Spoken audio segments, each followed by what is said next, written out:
ئەحمەد پریسی وەکو من بیستومە لە بزورگان ئەمە گزیری وەسمان پاڵشای جاف ئەبێت، کوێخاو گزیری ئەوە بێ 6 دێی وەسمان پاڵشای جاف لە ژێر دەستی ئەوە ئەبێت. دێ بۆ سەردانی دێکان کە سەردان و سەرکەشیان بکات بۆ بەعزە ئوموراتێک بڵێ و یا شتیان لێ وەربگرێت. نزی کەوت تەوێڵە ئەبێ ئەڵێ ئیمشەو با بڕۆم شۆرباوەکەی شێخ عوسمانی تەوێڵە بخۆم لە خانەقا ئیستراحەتێک بکەم و ئەم کەرتە بەیانی ئەڕۆمەوانێ. وەختێک کە داخڵی خانەقا ئەبێ کە تمشاکا لەوێ کۆڕی ختم ئەکەن. ئەو شەوەکی حزوری هەیە لە خانەقای تەوێڵە شێخ عەبدوڕەحمانی کوڕی شێخی سراجەدین ئەبوو الوەفا، ئەو لە ختمە ئەبێت. ختم تەواو ئەویش ئەم ئەحمەد پریسیە لە خارجی حەڵقەی ختمەکەوانێ پاڵی داوەتەوانێ و ئاوا تماشای ئەم جەمعە ئەکا و تمشای حاڵ و وەزعی خۆی ئەکا، ئەڵێ تمشا خەڵک خەریکی چین، خەریکی زیکر و فکر و یادی خوان، منیش لەم لاوانێ خەریکی گزیری و خەریکی کوێخایی و پوڵسەندن لە خەڵک و ئەملاو ئەولاو ئەمانم. زۆر ئینقلابێکی دەرونی عەجایب بە دڵ و دەرونیا دێت و مەیوسی و ناڕەحەتی و بێتاقەتیەکی عەجایب بە قەلبیا دێت. وەختێک کە ختم تەواو ئەبێ شێخی سراجەدین تەشریف ئێنێت بۆ خانەقا، ئەفەرمێ عەبدوڕەحمان ئیمشەو چیت کردووە؟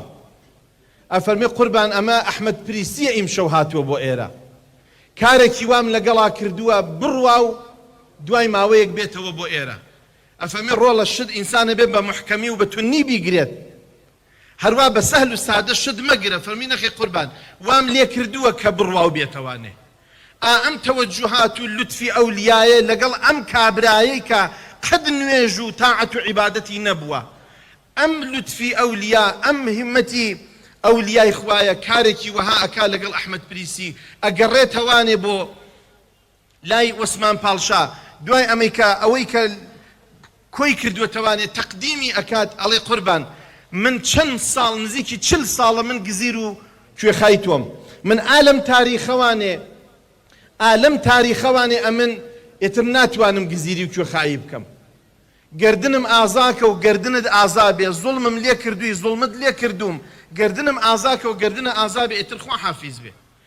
یەک مانگ ئەگەڕێ بەناو 6 دێیە لەگەڵ خەڵکا گردن ئازاییەکە حەڵاڵیەتیان لێ تەڵەب ئەکا بۆ ئەمەیکا ئەم چەند ساڵە کە لە ناویان نابووە و ئەم چەند ساڵە ئەگەر هات و زوڵم و زۆر و وەزعیەتێک لە ناویان نابوو بێ و ئەم زوڵمێکی لێ کردبن گردن ئازایی لەگەڵ هەمویان ئەکا و دوای یەک مانگ ئەڕوا بۆ تەوێڵە. لەوێ لە خزمەت شێخی سراجەدینە تەمەسوک ئەکات، کە تەمەسوک ئەکات بە ڕۆژا خەریکی ڕۆژ و قەزاکردنەوە ئەبێت، بە شەو خەریکی نوێژگێڕانەوە ئەبێت، هەتا نوێژ و ڕۆژی ئەو چەند ساڵەی گوزەشتەی قەزا ئەکاتەوە و ئەیگێڕێتەوانێ. وای لێ دێ لە تەوێڵەیە، وای لێ دێ مەولەوی تاوەگۆزی عەلەیه الرەحمە ئەسراری ئەم پیاوە فاژ ئەکات و ناخ و دەروون و باتنی ئەم پیاوە ئێنێتە دەرەوە بە شعرێک ئەڵێ بە باڵای بڕیا کاڵای ڕئیسی ڕیجال الغەیبە ئەحمەد پریسی. ئەبێتە ڕیجال الغەیب. ئەمەیە چ مامۆستا و چ غەیرە مامۆستا مادامێک ئێمە متبعی قورئان و فەرمایشەکانی پیاغەمبەرگیان صلى الله عليه وسلم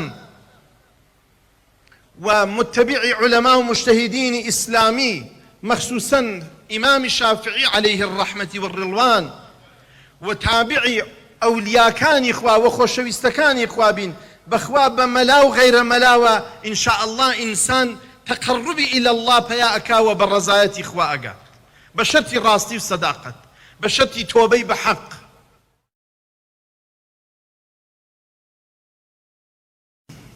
أحمد